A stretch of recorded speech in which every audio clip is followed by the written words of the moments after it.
Yes, 10th class हम आपकी first flight book का सेकंड लेसन नेल्सन मंडेला पढ़ रहे हैं मास्टर मुख्तियार सिंह करनावल के साथ। पहला भाग हम पढ़ चुके हैं, अब हम दूसरा भाग पढ़ेंगे।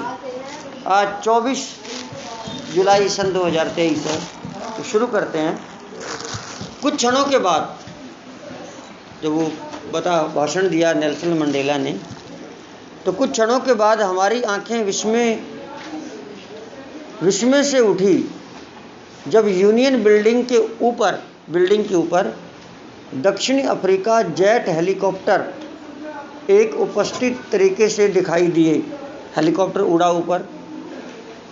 यह सेना का न केवल एक नियमनिष्ठ प्रदर्शन था, बल्कि प्रदर्शन था सेना के प्रजातंत्र के प्रति, नई सरकार के प्रति वफादारी का, जो प्रजातंत्र और सही रूप से चुनी गई थी।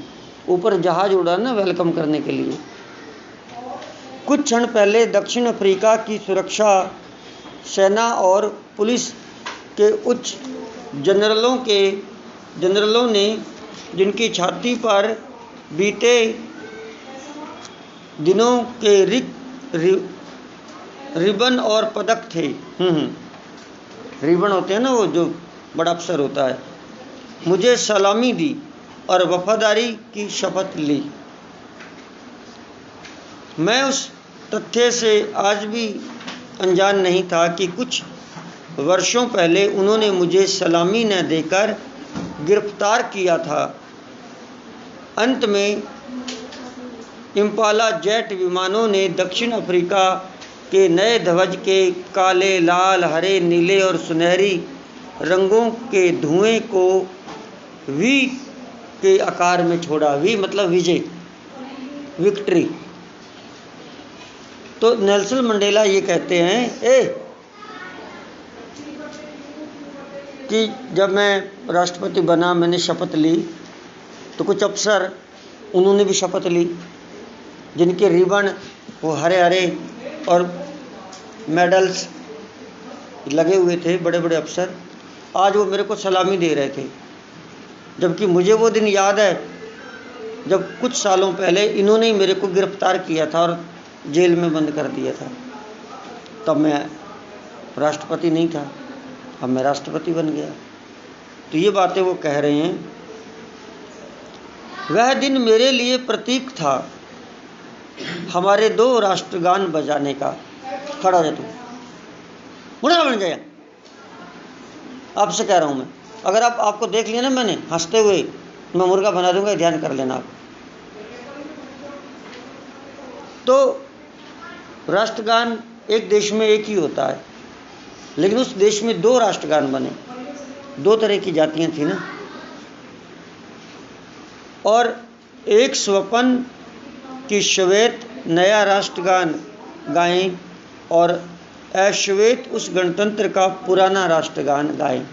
एक श्वेत लोगों के लिए यानी कि सफ़ेद लोगों के लिए, गोरे लोगों के लिए, एक अश्वेत यानी कि काले लोगों के लिए। तो 2 राष्ट्रगान बन गए।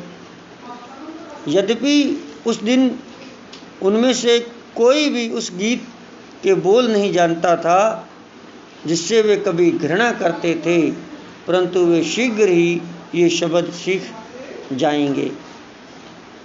उद्घाटन के दिन मैं इतिहास की उस अनुभूति से अभिभूत हो उठा। 20वीं शताब्दी के पहले दशक में शुरू में क्या हुआ था बताएंगे ये।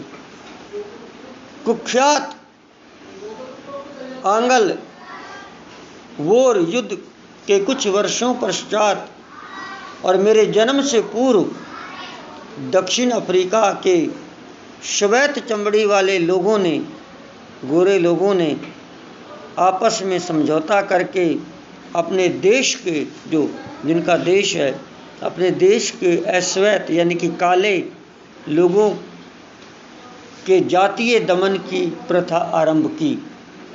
मेरे जन्म से पहले जो गोरे लोग थे वो काले लोगों का शोषण करने लगे, उनका दमन करने लगे। कि गोरे ही राज करेंगे। जो ढांचा उन्होंने तैयार किया वह उन सबसे अमानवीय और शक्त था जिनमें कभी विश्व समाज अवगत था। अगर होता आज राज अंग्रेज़ों का तो पता तब लगता आपको। अब तो आज़ाद घूम रहे हो, सारे दिन सुबह निकलते हो घर से, शाम को बढ़ते हो घर में। अंग्रेज़ों का राज होता तो पता चलता गुलामी क्या होती है। अब 20वीं शताब्दी के अंतिम दशक में और मेरे जीवन के 8वें दशक में, यानी कि 80 साल से ऊपर हो गया, यह ढांचा हमेशा के लिए उखड़ चुका है। वो पुरानी सरकार उखड़ गई और इसके स्थान पर एक ऐसा ढांचा जो रंग भेद के बिना, रंग भेद क्या होता है तो गोरा में काला, जो रंग भेद के बिना सभी लोगों के अधिकार और स्वतंत्रता की रक्षा करता है, एक ऐसा संविधान या एक ऐसा ढांचा बन गया है। वह दिन मेरे हजारों लोगों के बलिदान के कारण आया था। वाह, ये जो दिन आज देखा है ना, हजारों लोगों ने कुर्बानियाँ दी हैं, बलिदान दिया है, मारे गए तब जाके आज़ाद हुए हैं। जैसे भारत आज़ाद हुआ था, भारत भी तो गुलाम था गोरे लोगों का, हम तो काले लोग माने जाते थे। उन लोगों ने कष्ट और साहस को गिना या चुकाया नहीं जा सकता, उनके साहस को चुकाया या गिना नहीं जा सकता। उस दिन मुझे अनुभव हुआ, जैसा कि पहले भी कई बार हुआ, कि मैं उन देशभक्तों को जोड़ दूं जो मुझसे पहले हुए हैं। वह लंबी और आदर्श पंक्ति समाप्त होकर मुझसे शुरू हुई है। मुझे दुख है कि मैं उन्हें धन्यवाद नहीं दे पाया। वो कहता है जो बेचारे पहले शहीद हो गए, मैं उनको धन्यवाद नहीं दे पाया, मुझे दुख है। और वे यह नहीं देख पाए कि उनके बलिदान ने क्या प्रभाव किया है। आज सरदार भगत सिंह, महात्मा गांधी, जवाहरलाल नेहरू, ये लोग शहीद हो गए, आज उनको आप धन्यवाद कैसे दे पाओगे? लेकिन आज़ाद तो देश उन्हीं ने करवाया है ना। पृथक्करण, पृथक अलग, गोरा काला अलग, पृथक्करण की नीति ने मेरे देश, यस सर